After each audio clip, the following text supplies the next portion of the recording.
Everyone, today on Tell Me I'm a Good Mom, we are talking to someone who has spent more than 2 decades chasing one of the hardest dreams in the world, becoming a Broadway star. I'm so excited to have you on the show, Caissie. Caissie Levy won your first Tony Award this year. Yes. What fascinated me even more than the award was honestly everything behind it, her perseverance over the years, career decisions, the moments that she chose family over work, and of course, your very famous acceptance speech where she thanked the babysitters who made it all possible. So today we are talking about ambition, motherhood, the dreams we chase, the ones we let go of, and what success looks like once you have kids. So hi. Hi. Thanks for having me. Welcome.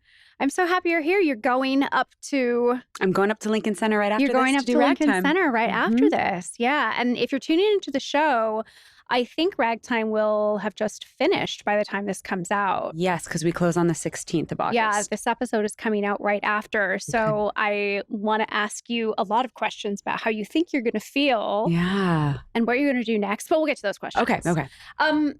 What does life look like for you right now? You just won a Tony. You've been on Broadway for like 20 years. Yeah. You have 2 kids, right? Mm-hmm. I have 2 kids. I have a 10-year-old and a 5-year-old and an awesome husband. And life is crazy. Also a husband. Yeah, he's also in there. I'm sure like any mom you ask and like a mom yourself, as you know firsthand, life is crazy. Yeah. Some days feel really lovely and easy. Most days feel chaotic. And it can change hour to hour, really. It's a never-ending adventure, and very lucky to be on it. But yes, it's all over the map. I'm very curious because Broadway shows run 8 times a week, right? Yes. Walk me through what like a typical day looks like for you when you have to go do a show. Yes. And do you ever have to do 2 shows in a day? I guess. We do. Yeah. We do 2 on Wednesdays, 2 on Wednesdays, 2 on Saturdays. Math is not my strong suit, so zero judgment there. We do shows. Tuesday night is usually the beginning of the week. Okay. Most shows run on this schedule. And then you do 2 Wednesday, 1 Thursday, 1 Friday, 2 Saturday, and a matinee Sunday. So usually I make it home just in time to tuck my kids in on Sunday night. And that's like my weekend starting. Okay. Monday is waking up with the kids, even though it's my day off, and getting them to school or camp and going to activities. This past year with Ragtime, my kids were mostly in karate and music class. So I was kind of, Monday night, I could hit both of those for each of them, which was really fun. Yeah. Because during the week, of course, I'm not there from the time they get home from school through their bedtime. Yeah. So it's sometimes FaceTiming from the dressing room. Okay. But sometimes that makes it worse. My 5-year-old in particular gets a little weepy when we're FaceTiming. So sometimes it's sort of like out of sight, out of mind is better. Yeah. But you know, we rely on our village all day. I'm doing the kid stuff. I'm doing the laundry. I'm figuring out the groceries. I'm taking the clothes that don't fit and bagging them up and giving them to Goodwill. And then sometimes I can pick them up from the bus or from their school before I hop in my car and drive to the city and get ready for my show at night. So do you mostly see them in the morning then? I mostly see them in the morning, yes. Okay. Yeah. Talk me now through your Broadway schedule. Like, what does that look like? Are you here like... How many hours a day are you in the city So it sort of depends. Like if I come in a little early for like an interview like today or for an appointment, because a lot of like my hair, my nails, whatever, it's all in the city. Of course. Even though I've moved out of the city, all my people are here. Sometimes I come in and I actually meet a friend for lunch, which is something I try to do more of these days now that the Tonys are over and the sort of grind of the press is done. Yeah. But essentially the Broadway schedule can be quite intense for the first 3 months that you're opening a show. So when we began Ragtime, we were in rehearsals 6 days a week with Sundays off, 10 to 6.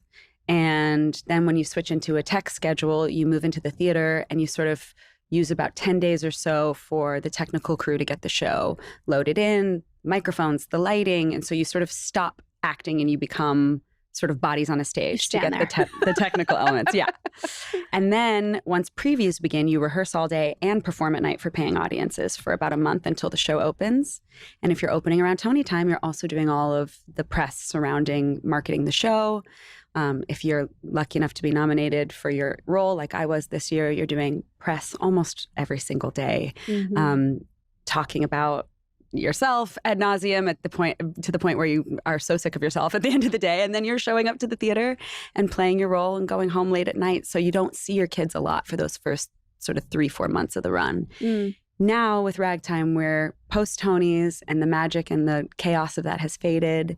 And I do have those mornings with my kids, which has been really golden. And sometimes I'll go back to bed after they go to school and I'll take a little nap before I go in and do my show. You know, anything to sort of make it sustainable. But it's a crazy schedule. Well, now I understand why you thanked your babysitter, Oh my because God, that does sound like an absolutely insane schedule. And like, are you drinking Monster Energy drinks? How are you doing that? I drink so much coffee. It's crazy how much coffee I drink. The stamina required to be a mom and be performing must just be, Yeah.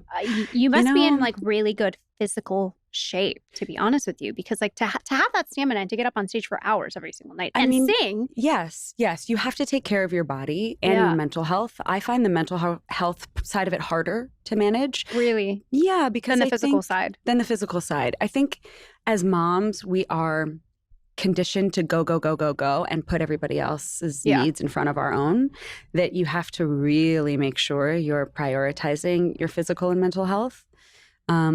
And I feel like, you know, I'm never running at a 10 with all of those. I feel like if one thing is at a 10, another thing is at a 3, and that is the balance of being a working mom. And it is why the babysitters of the world and like the in-laws and the parents and my husband, like it's those villages of people that help us care for our kids that actually help us care for ourselves too. Yeah. Because without them, I wouldn't be able to catch a breath or take a nap or get a massage or, you know, do what I need to do in order to be at my best on stage. So. It sounds like you really do practice balance though, and you do prioritize yourself and being well because you have to. You've clearly had this realization. You know, I've gotten better at it over the years. Now I'm like 10 years into being a mom, and I'm still figuring it out every day, but I do know my limits a little better than I did even 2-3 years ago. What was that breaking point for you? I have to imagine that one day you were like, what I'm doing is not sustainable and I have to make big shifts in my life. Or have you always been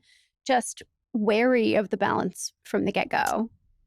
I think it's changed. It changed a lot when I had my second child. Yeah. That changed things pretty drastically. And when I moved to New Jersey and now commute and add that into the sort of daily grind. Yeah, the commute feels like a lot. It's a lot.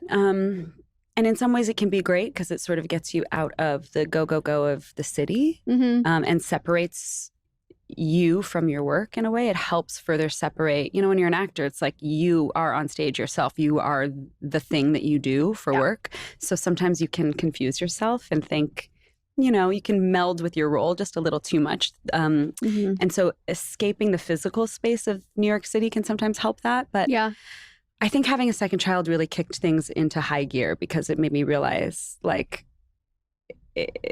how much harder it is to navigate and how different my children are and how different their needs are. And as they change and grow, I have to pivot and change and grow as a mom. And in a partnership with my husband, we have to figure out how to be better and different parents almost every day. Yeah.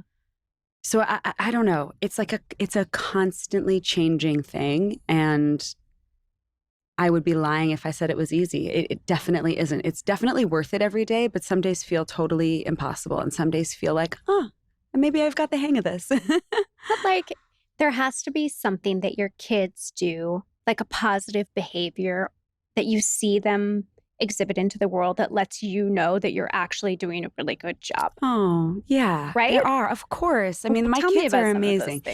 You know what? I love raising them around theater people because they have so many aunties and uncles when they come backstage. You know, they run around backstage. They know the people that help me get into my clothes and my wigs and my co-stars. And they run around on the deck and like the crew, you know, moves the turntable for them and lets them play. And that's so fun. That is magical to know that we have these memories of them backstage and that they know how to talk to adults and how to follow the rules. And that I'm very proud of them for. And I feel lucky that they're around theater people because theater people are the most generous, kind, welcoming community. But my kids are really resilient. And I think it's important that they see that their parents are working at their dreams and, you know, they want us home at night and they often are anxious, like, who's doing my bedtime? Is it daddy? Is it mommy? Is it our babysitter? Why can't it be the person who isn't here? But they also know that their parents have jobs that matter and lives that matter outside of themselves. And I hope that helps them feel like they can do what they want to do with their lives, you know?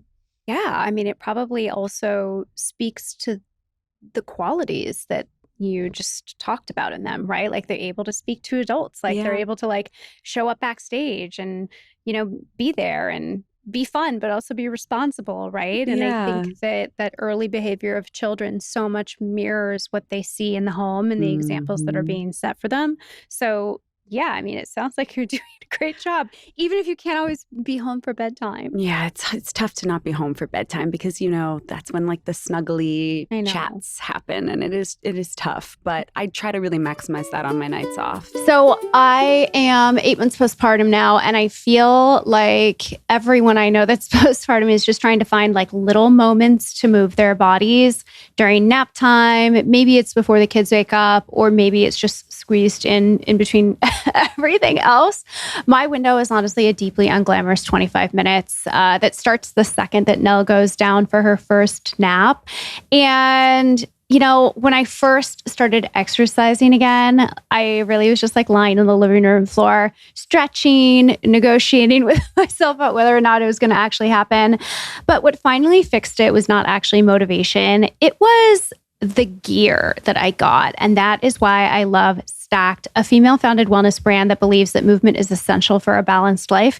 And sometimes some new gear is really what you need. The Stacked mat is the original 2-in-1 fitness mat that folds over and it doubles as a block. So you get support whichever way you're moving. And it's twice as thick as a standard yoga mat while still being really lightweight. I can attest to how lightweight it is. And the Stacked weights are patented, adjustable hand weights that flex between 2, 4, and 6 pounds. And so it's like all of them in one. And they were on Oprah's favorite things list in 2025, by the way.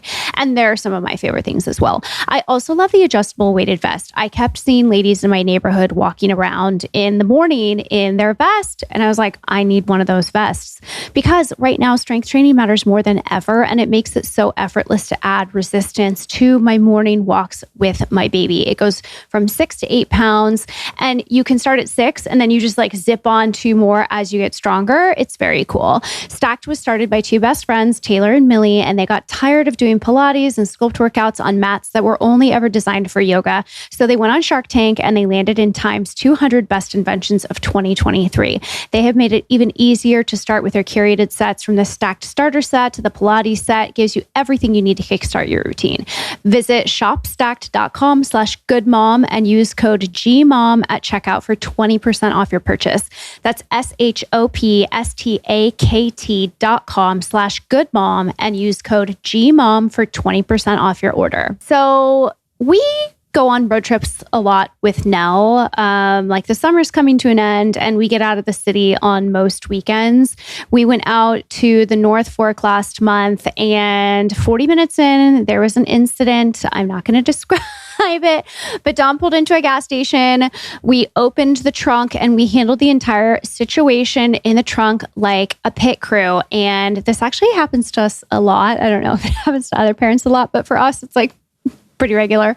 The only reason it was not a full-on catastrophe is because I had my car pack of Honest Clean Conscious wipes and I used what felt like 900 of them. But truly, I do keep a couple of these just like in the car, in the back.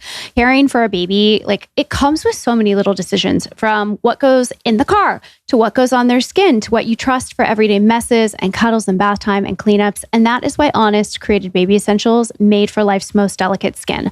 Honest holds every product to their highest standard, the Honest standard, thoughtfully choosing the ingredients they put in and the ones that they leave out.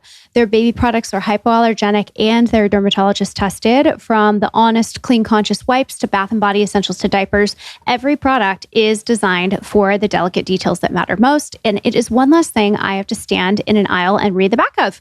Honest, the mother of all standards. Shop Honest on Amazon, Walmart, and Target. So at a certain point, motherhood, beauty stops being about having more products and starts being about having the right ones. My entire getting ready routine is literally like less than 5 minutes long now. And it happens standing up, usually with one hand while the baby is like in the bouncer next to me. Usually I'm narrating to her like what I'm doing. And she actually kind of like likes to hold on to whatever I'm using when I'm done with it, as long as it's like not messy, obviously. But there's really no version of my life anymore where I'm using 11 things. So the products that survive in my bag, they really have to earn their spot in that bag. And that is why I love Merit.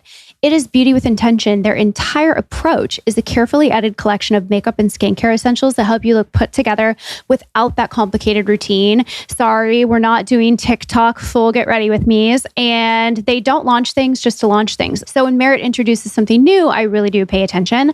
And they've done it again with their Clean Volume Mascara, which is absolutely going to be a staple for you. Small brush, big impact. Clean Volume pairs with a small, precise brush with a buildable tubing formula to create lashes that are lifted and defined and voluminous without mess or heaviness. It is not giving you the fake lash effect. This is Merit's version of a volumizing mascara, and they call it Clean Volume because that's what it delivers. Zero clumps, flakes, or mess. I put it on before a very long day of recording or going to the Love Wellness office, and it does not end up under my eyes, which is like the highest praise I've had. So if you still have not tried Merit, now is the perfect time because the new Clean Volume Mascara is in the bestsellers kit, along with the cult favorites like the Minimalist Foundation Stick, the Blush Balm, and more.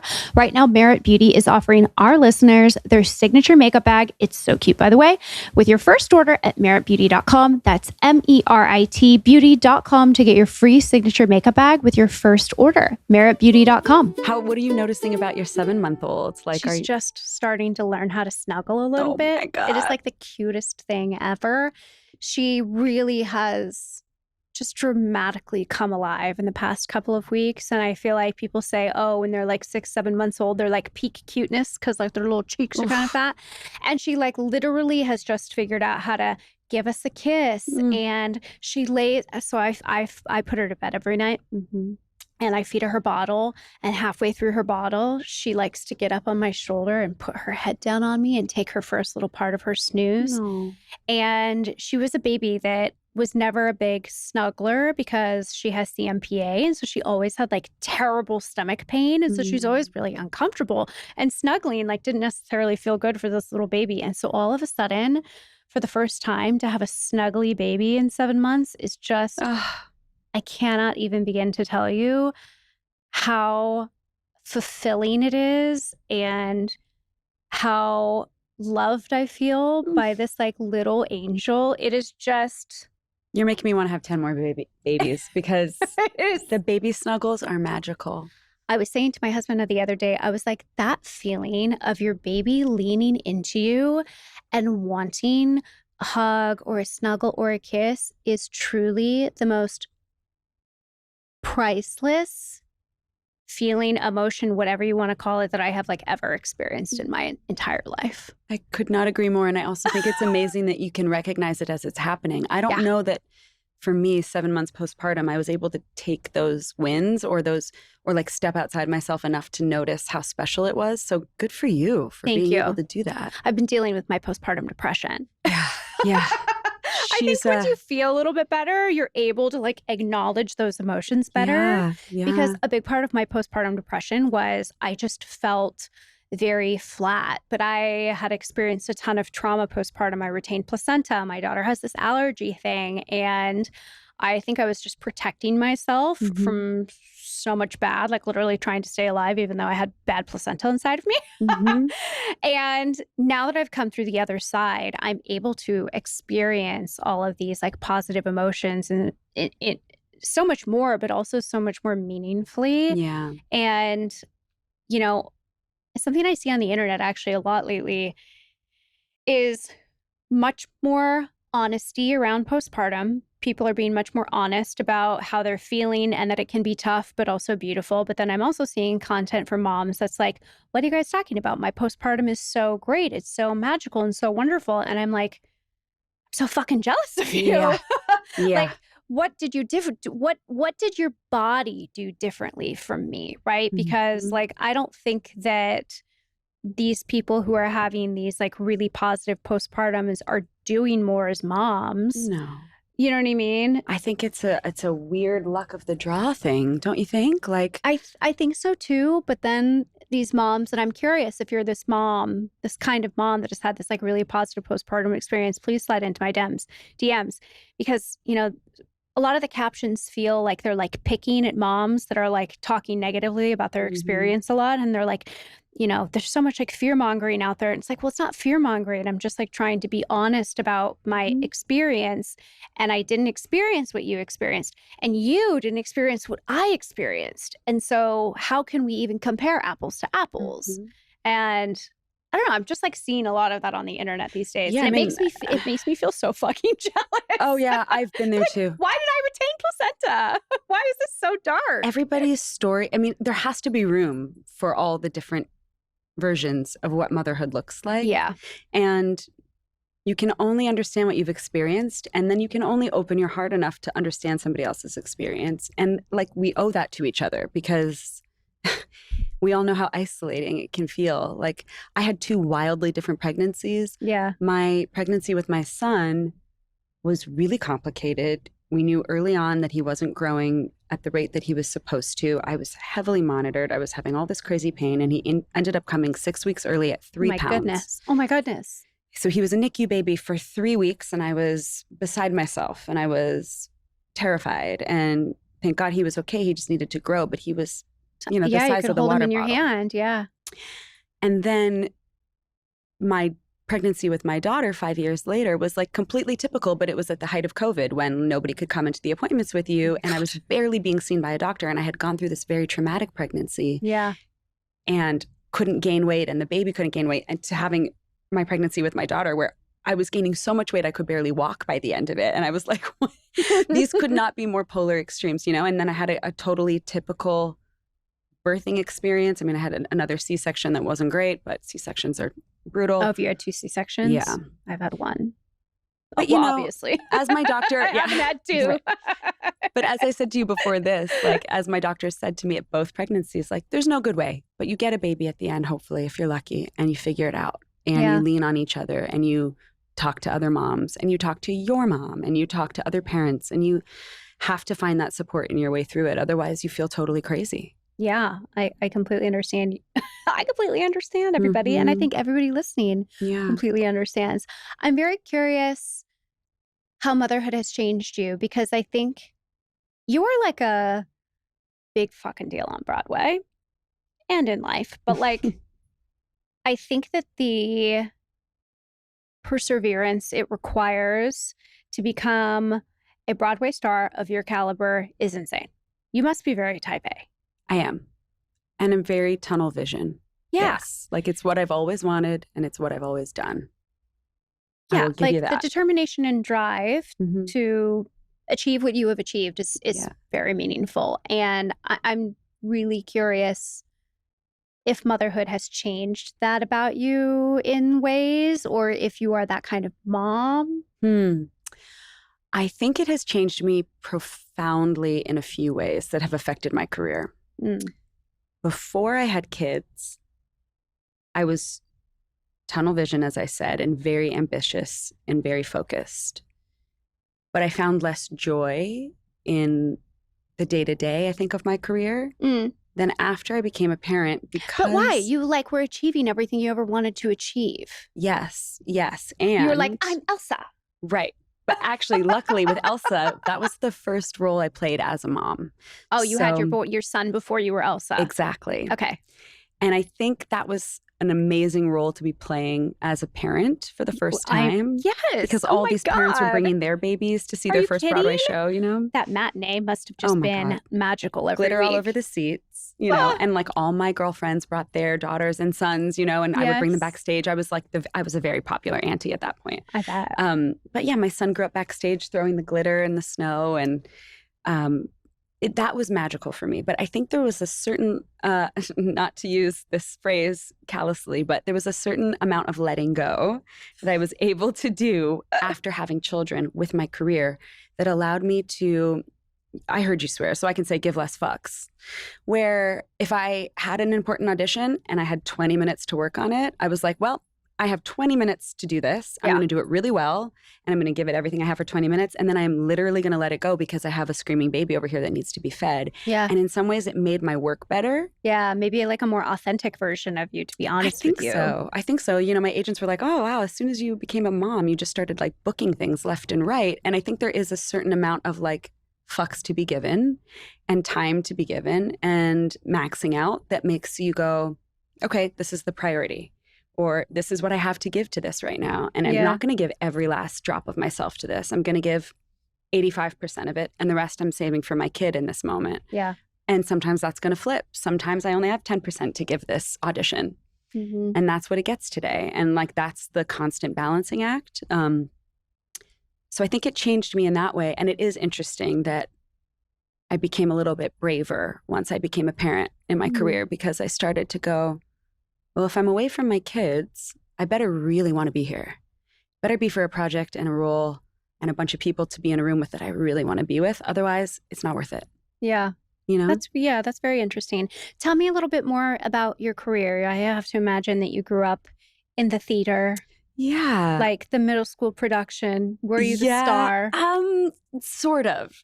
Sort of. I grew up just outside of Toronto, Canada. Okay. And I grew up in a very musical family. So like my dad is a doctor, family doctor, but played piano. So did my mom, sang. My brothers, I have two older brothers who I just wanted to be exactly like them, and they did theater. Do you like sing songs with your family around the piano? All of our home videos are like me singing Karma Chameleon, Bad. It's like all Michael Jackson, all Madonna, like, you know, the good stuff. Of the era, yes. Yeah. Yeah. 80s baby. But yeah, just singing was like a huge part of my life. And at summer camp, I did the musicals and stuff, but I mostly did plays in high school. But I just kind of knew I wanted to be in theater because I saw Les Mis when I was 8. And I was like, I want to do that. So at 15, my parents took me to New York for the first time, and I saw a bunch of shows and was like, that's what I want. And I just never strayed from that. I moved to New York at 19 years old for drama school. And I went to every open call, and my first job was the non-equity national tour of Rent. And I played Maureen, which was like the show that I worshipped in my high school years. Were you always singing, or was it like plays and now I'm jumping into musicals? It was sort of like plays and jumping into musicals, because I would sing with bands and stuff in high school. When did you discover that you had like this amazing voice? I always knew I could sing. Okay. But I was kind of shy about it. So Really? it wasn't really till I was in theater school that I played the leads growing up in musicals, but I wasn't the kind of kid that was like, hey, everybody sit down, let me sing for you. I was kind of quite shy, actually. Really? About that. Because the stars of Glee would like communicate to me otherwise. Yes. That they were like, I was not that brand of actor. Okay. I was very Canadian about it. I was very under the radar. But I think I also thrived, and still do, frankly, when I'm, get to have a character, when I get to put somebody on. Yeah. I feel freer than when I'm. Yeah. Brave, bold. Yeah. I'm this person. So when were you in Rent? Oh, God. 2002. Was that like you're 20? Yeah, I was 20. And when you were 20 in Rent, did you have a 20-year vision or goal? Were you always like, I'm going to take home a Tony? I mean, sure. We all wanted that. I grew up watching Audra McDonald and Sutton Foster and idolizing them and being like, this idea of what a Broadway star is felt so far and yet so close I could taste it. And so I just, I wanted that so much, but I didn't really know what that would look like. And it's funny to me now to be where I am and to realize that I'm that woman for so many young actors coming up. How does it feel? It feels wild. It feels like an honor. It also feels like a responsibility, because the world is so different now. We have access to our idols and our role models in a way that we certainly didn't when I was growing up. No. And so I feel like a sense of responsibility and duty to speak the truth about all the great things and all the tough things. And that's why I like to talk about being a mom in this business. And that's why I like to advocate for more balance somehow for parents to have a life in the theater. And it's why I like to mentor young actors and pass along what I know, because I just feel like there's a responsibility in doing that and sharing that information. It doesn't have to be gate kept, Yeah, of course. Do you find that you have been able to bask in the glory of your Tony for a minute? Because I think that people who are very motivated and very successful achieve the thing that they have always wanted to achieve, and then like they sort of like keep it moving, and the thing just goes to the back of the brain, and then they're on to the next thing. Are you that way? Because I feel like it takes one to know one. Yeah. I'm like, oh, we got into Target. Great. What's next? What's next? I so relate to that. I'm trying to be better about that. It sort of speaks to what I was complimenting you on about being able to recognize the beauty of the snuggle from your baby girl as Oh. it's happening. It's like I'm trying to slow down enough to be like, hey, this lifelong dream just happened. Yes. And I need to appreciate it and not let it zoom past. Yes. I think I'm getting better at that because in parenting my kids, I feel like I'm parenting myself. You know, when I'm nervous backstage, which I still get nervous, of course, because I care so deeply, not every day, but on a day where I feel maybe like, oh, I don't know how my voice is feeling, or am I going to be good enough today? Are they going to like me? Or are they going to understand this character today? I try to parent myself the way I parent my kids. And I'm like, you can just be who you are and that will be enough. Yeah. Focus on the present. Focus on the present. That is the way out of the anxiety, isn't it? My psychiatrist also, even just a week ago, she was like, I know that you are somebody that operates day to day for the success to hit the following year. You know what I mean? She was like, and this year, this first year of your daughter's life, you need to focus on this year. You need to focus on the right now and the fact that she is 7 months old, and you need to be so present like in this first year of her life and not be worried about what comes next and where's she going to preschool and all of this stuff. Otherwise, you're going to miss all of this amazing good stuff. You're going to miss the meaning of those snuggles. Do you know what I mean? You're not going to fucking notice that they're happening. You're going to be so anxious thinking about what's to come, what's next, da, da, da, da. And so like you, I really am trying to stay focused on the present, and in really interesting ways, it has made me kind of the way that you described that you are about work now as a mom, right? You're like, I give what I can give, but in a really interesting and unique way, it often tends to be the best version of me. Yes. It's like my brain has reorganized around the idea that it has to be the best because now I have a kid to take care of. So even if it's less time, like the quality potentially is better. That is so well put. I totally agree with you. I feel like it's like a mom super strength. It is. It really is. It's like, if I'm with you, I'm going to give you everything I got right now. Yeah. But then I'm not answering 15 more emails at the end of, you know what I mean? Like napad emails. We're done. Yeah. So yeah, I totally relate to that. And I do think that that actually does up-level your work and your output. And that's why hiring moms is a really good idea. Yeah, no, I completely agree. And I do. I mean, if you're a scientist and you know the answer to this, please tell me. But I have to imagine that the mom brain reorganizes around the stuff that's the most important. But with the time that you have to do it in a certain way. The multitasking is next level. Right? Because it's like, it honestly comes down to survival instincts, right? It's like, I got to keep these babies fed, clothed, housed, whatever. So my output in these different areas has to ensure that I can do that, you know? Totally. So I have had a lot of coffee in the last 8 months, maybe more so than in the entire rest of my life. Like I start the day with an iced coffee. I have another one about 11. And then like sometimes I warm up another one at 3 that I reheat twice, but I like don't actually finish it. And when I went in for a cleaning this spring, my hygienist was like, what are you doing? And that means like in dentist code, your enamel is having a rough year. So I ended up leveling up my chewing gum routine with Lorene Co. Cool, right? Lorene Co. is better for you chewing gum that uses the same mineral your teeth are made of to support daily enamel health. It uses nanohydroxyapatite, the mineral your enamel is actually made of, to strengthen your enamel and repair damage. It comes in tons of flavors. I love the mint. I love the cinnamon. They have bubblegum and berry, and they have a really great fluoride-free toothpaste also. Lorene Co. sent me the gum, and I'm a huge fan. The mint, it really is my favorite, and the taste like actually lasts, which is not something I can say about most gum. I keep a pack in the diaper bag, and I love to chew in right after I have my coffee. So my coffee habit and my teeth can finally coexist. And honestly, it feels really good to know that I'm helping my teeth stay strong and healthy every time I use it. It's a totally effortless way to make sure you're taking like the best care of your teeth possible. Right now, Lorene Co. is offering our listeners up to 50% off at buylorene.com/goodmom. That's buylorene, LARINE.com/goodmom for up to 50% off. So here's something that nobody really warned me about when I was pregnant. My bra size changed roughly 4 times in the last year. You know it to be true. Pregnancy was one size, newborn was another. extra big during the newborn phase. And now we're in whatever this current phase is. I don't know. For a while, I was just wearing the same 2 stretched out bras on rotation and adjusting the straps many times a day. I would be in the middle of a call doing that thing where you fold your arms so you can like secretly hike the band back up. And then I would take it off in the elevator on the way home, which I am not proud of, but here we are. Wacoal has been helping women to find a better fit for more than 40 years. And the thing I really didn't understand until recently is that fit is about so much more than a size.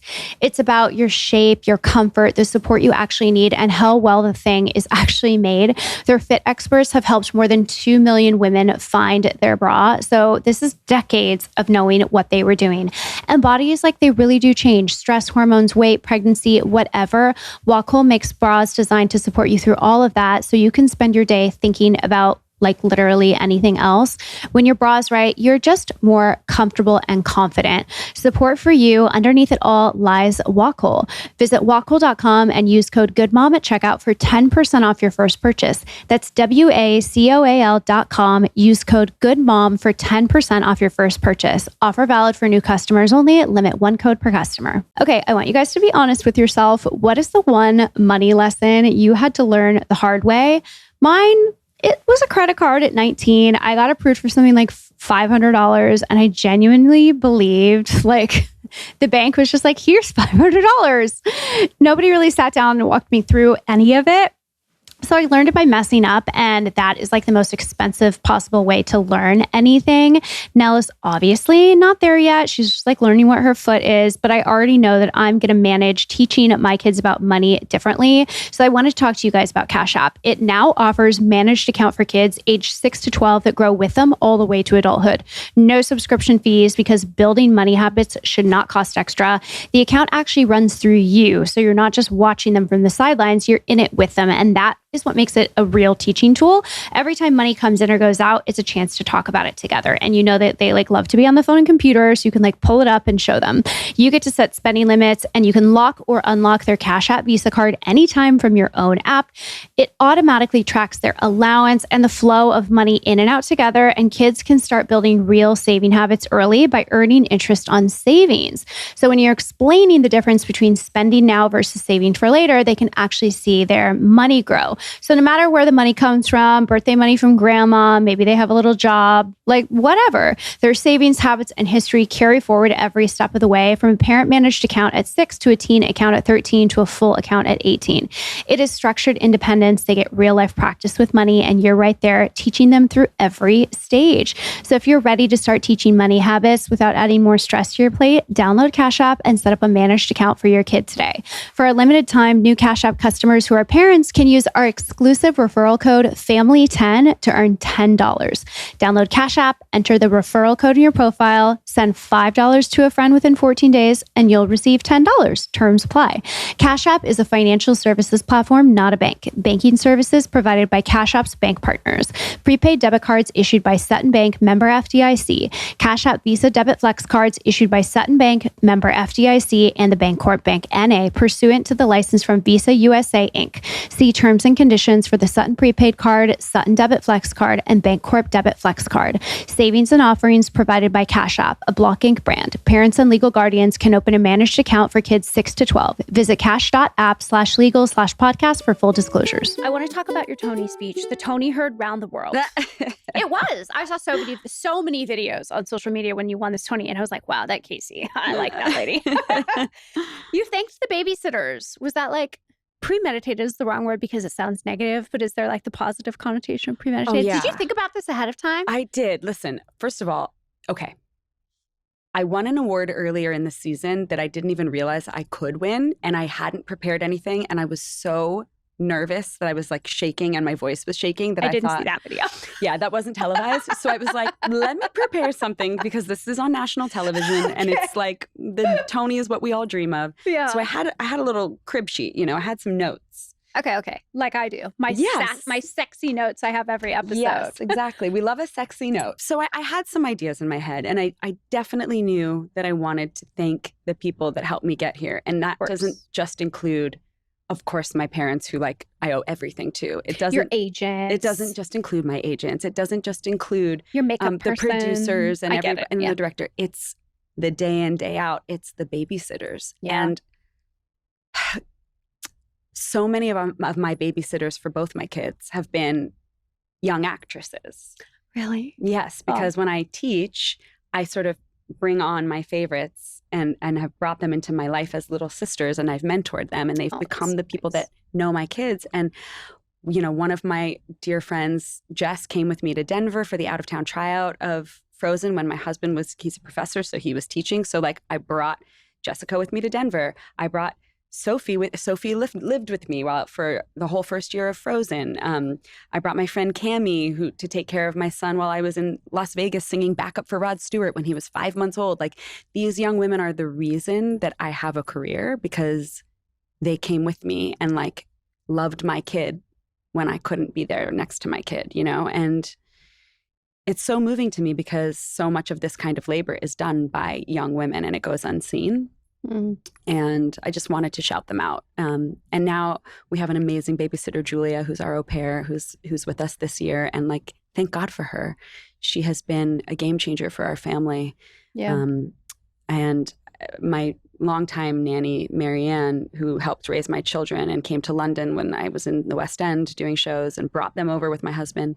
These women are my lifeline, you know? And so, yes, it felt natural and obvious that I would thank them. What I did not expect was the reaction from all these mom blogs and news outlets and Instagram Mothers accounts. while you're playing mother. Yeah, like it really didn't occur to me. And yet, so many people came out of the woodwork to be like, thank you for acknowledging the sitters, because that's how we feel about our babysitter. Completely. It's how I feel about my nanny. She's part of our family. That's right. She is another mother to Nell. Mm-hmm. I was talking with her yesterday. I said, you know, we just love you so much and Nell loves you so much. She was like, well, you know, I treat her like my own. Like, and I was like, yeah, she is your baby. Like, she's my baby, but she's also your baby. You know what I mean? And I think that that's how moms that have good relationships with their nannies and people that help them feel, right?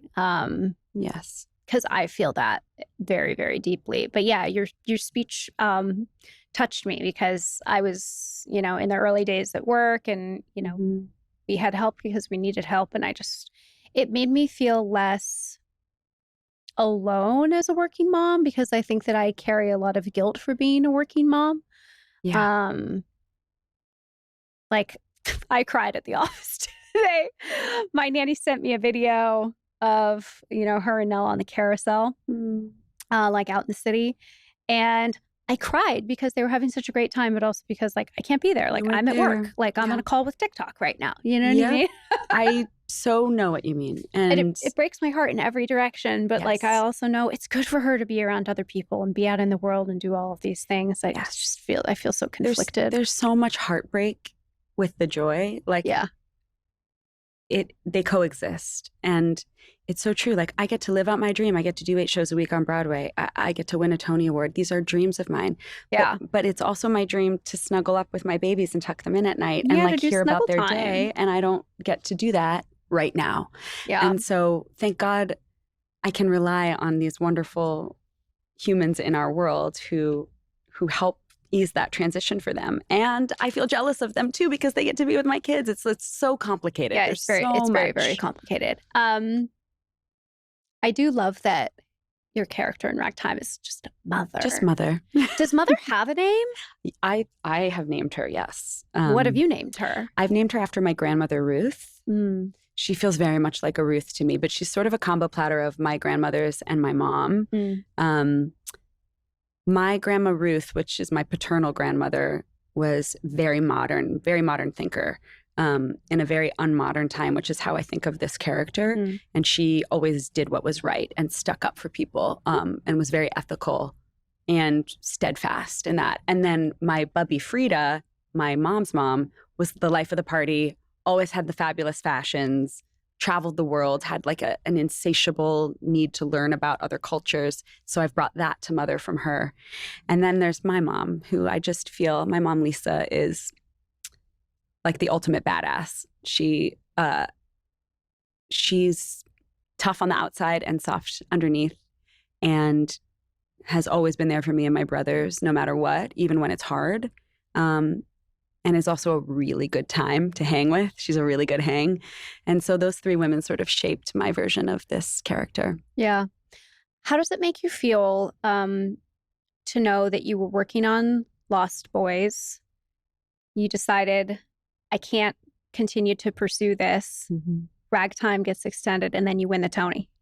It feels bananas. The whole thing is crazy. You couldn't plan it any better, and it wasn't planned, you know? It was life happening and unfolding and making hard decisions, and then realizing, having the ability in the moment to realize, wow, sometimes things do work out. Sometimes you don't get everything you thought you wanted, and you don't get to check everything off your list, but things shake down the way they should. I mean, my son was struggling at the beginning of the school year in such a way that it made it very clear that there was no world in which I could go back into a rehearsal process. There was just no option. I, at that point, was going to be lucky enough to just stay in Ragtime and stay in that job. So it was sort of a non-choice.